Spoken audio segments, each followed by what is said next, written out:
Hello Hello. everybody, we are Dan and Svenja and we are currently in Lunigiana, Tuscany. So we are Aurovillians living in Italy for now, and we are the project holders of the InnerBeing Project, and we would like to have to present to you an overview of the last 2 years and a half of the project. Right, so let's see you right after our little video. Bye! Bye-bye.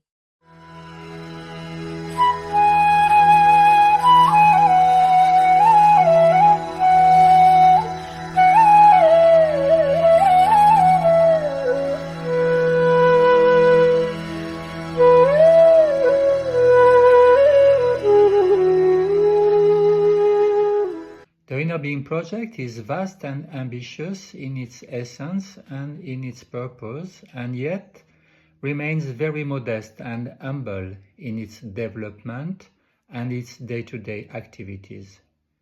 In this sense, it shares the same characteristics as the inner work unfolding within each of us. The InnerBeing Project is called this because it remains precisely in a state of a project. It isn't something fixed in the matter. It is something alive, something that develops little by little. So it's quite conceivable that it will keep this name of project until the very end. In the same way that this project began, born of a coincidence, a synchronicity, 2 years later today, all these developments have unfolded unpredictably, where the decisions that were made happened almost in spite of us, and where the course of this project, which can sometimes seem to head off in every direction, one after another, remains a perfectly straight line when you look at it with a little distance, a little height. The project spans some 15 languages because it was born in Auroville. It has, of course, drawn on the skills and resources of many different people, whether the language, strategy, understanding, or development. As for the genesis of this project, it was born from a translation undertaken by a person named Dan, who was busy translating a small book from Loretta called Finding the Psychic Being. That translation took place during a moment of great psychological and emotional turbulence, since it was in the middle of a visa renewal period, the period when I went 9 months without a visa. Translating Loretta's book with its many quotations from Sri Aurobindo, its poetry describing with extraordinary beauty and force the individual's relationship to their psychic being, made it possible to clearly distinguish the two parts at work daily within me. The clear vision and experience of these two natures within me was of great help and at the same time a great revelation. And so, the InnerBeing Project was born from that work, born from that precise experience. From there, the InnerBeing Project followed its own organic botanic path. It began as something shared among a few friends, a recognition, a form of understanding of what was happening in the relationship with Dan and with other close friends. Since everyone was talking a little about their experiences at that time, especially with everything happening in Auroville, and from there, everyone realized that the human, material, and psychological trials we were going through paradoxically had a beneficial effect on the development of our non-human part. So it was proposed that we transform all these trials into an opportunity to recognize what is happening within us, knowing too that I had personally always felt we didn't talk enough about spirituality in Auroville, that it was almost a taboo subject, like sexuality or money or health. And that's really a shame and a pity for an international spiritual community not to talk about spirituality.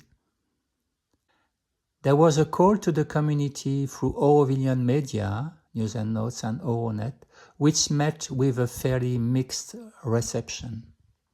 There were really three categories of people.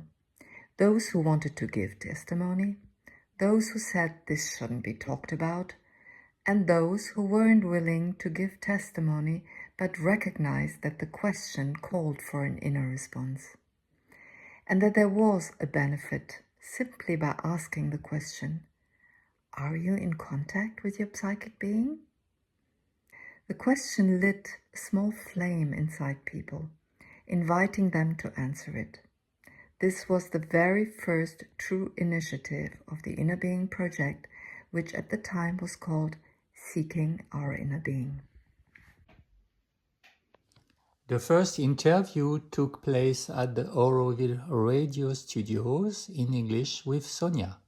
That was in February 17, 2024, and the first filmed interview was made on March 12, 2024, with Loretta on video shot by Rakal. We then went on to record podcast after podcast. We made plenty of small mistakes along the way since we started our interviewing French people in English, before understanding that this project was meant for a much larger, much broader audience that's just one language. So we went on to do some 30, 40, 50 interviews in English and then in French. Sharing circles also came together organically, spontaneously. And so it was proposed that we create sharing circles in French, where people could freely share their personal experiences of their inner life, with one guideline, one rule, no arguing. So several French language speaking circles were held at the Pavilion of France, and several English language sharing circles were held at the Tibetan Pavilion. We tried to hold speaking circles in Italian, Spanish, and other languages, but it didn't work. That's why we explained that the InnerBeing Project is a project that is autonomous in itself, at once ambitious and humble, complete in itself, while still remaining in the state of project, because it is something that lives on its own, like a structure, like a living organism that develops at its own pace.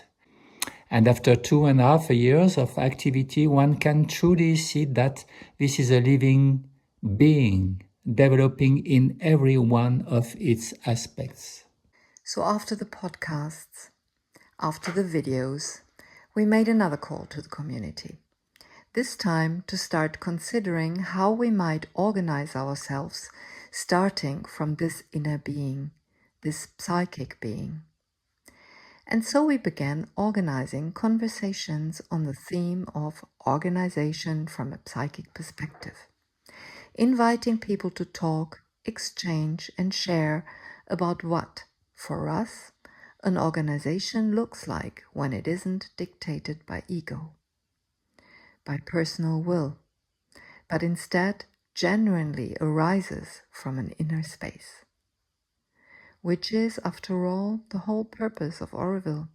We held speaking circles in French, English, Tamil, Dutch, German, and Spanish. And we also held sharing circles specifically for women and specifically for young people, because we understood that this was an important distinction too, the feminine dimension and the youth dimension, for addressing this kind of question. The next development was the dream. The Mother's Dream is a piece of writing that speaks to far more people than just the residents of Auroville. How each and every one of us carries this dream within, and how this dream can call for other spaces, other horizons, and set people to work inwardly to other planes. This was really the first initiative to involve non-Aurovillians in the project. People who know Auroville or who don't, but who are able to connect with the mother's dream in their own language, to respond to it and understand how this dream might also apply to their own lives. We made recordings in Arabic, Chinese, Russian, and in as many languages as we possibly could. Another opening toward the international came through communities in Russia, which put us in contact with 2 communities there and with communities in Korea as well. We also invite written testimonies about experiences of inner guidance or on another subject relevant to the soul or the inner being, which we display on our website together with all the interviews on innerbeing.world. So we closed Seeking Our Inner Being as an Auroville-based activity when we decided to leave Auroville. Once again, through a kind of ordeal, meaning we handed the decision over to the divine, to the mother, to decide whether we would stay or go.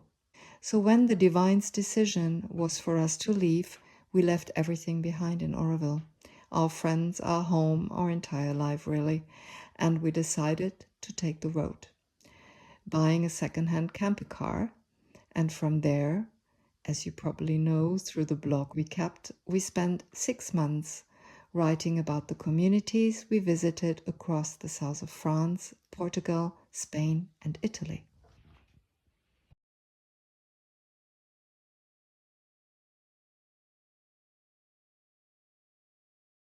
So the last 2 developments of the project, dating back about a year now.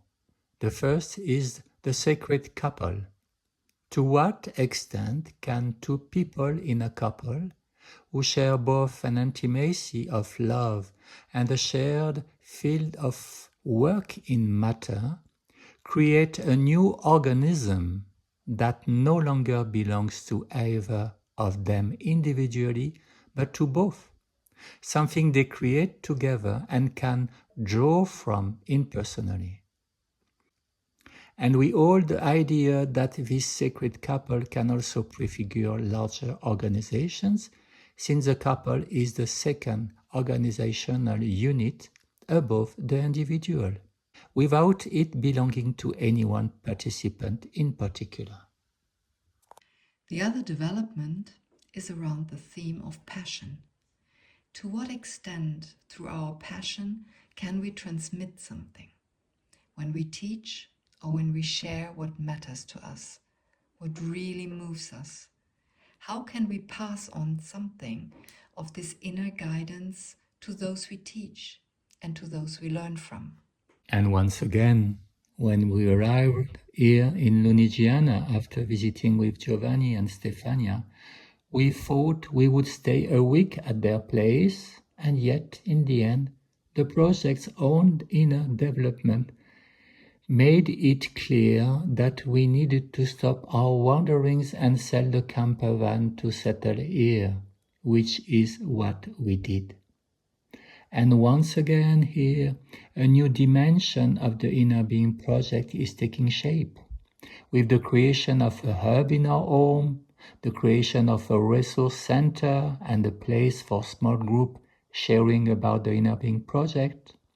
Alongside this, the project is also developing internationally through initiatives for peace and the promotion of ideals of human unity between Brazil, Russia, and India, so we are also taking part in a small way in other activities. Right. I hope you enjoyed our little film, our little video. And I will now let Dan explain you the program of the future of the InnerBeing Project. Yes, at least for the next century. No, so you understood that InnerBeing Project is very much linked to what is happening within us, Svenja and myself, and all of you, I guess. So the next one of the next development will be to organize some Zoom sharing in all different countries, and for that we are looking for liaison person that could take up this new development. We are also organizing in this new Lunigiana valley, which is not new, but in this new place, the possibility to create a new concept of community with the hub of our place that will host people for a little intimate sharing about the InnerBeing Project. And also we are part of spreading out the concepts of human unity and peace upon earth with other organizations in the world, in Brazil, in Russia, in India. So it's a new development of the InnerBeing Project, and we would like very much you to come in and participate with us. Yeah, so how can you participate? We have a non-profit association which is based in the Netherlands, to which you can become a member. You'll find the form for that on our website, innerbeing.world. We will put the website at the end of this video. And you can also participate, as Dan mentioned, in the Zooms and here in the retreat and in any other way that you could imagine or that you would like to participate in. Absolutely. The list is not exhaustive. Whatever you would like to bring in this project of seeking our inner being and being in sustainable relationship with our soul is very much welcome. Right. So I think it's all said, and we wish you a wonderful day. Okay. Bye-bye. See you you soon. Bye. Bye.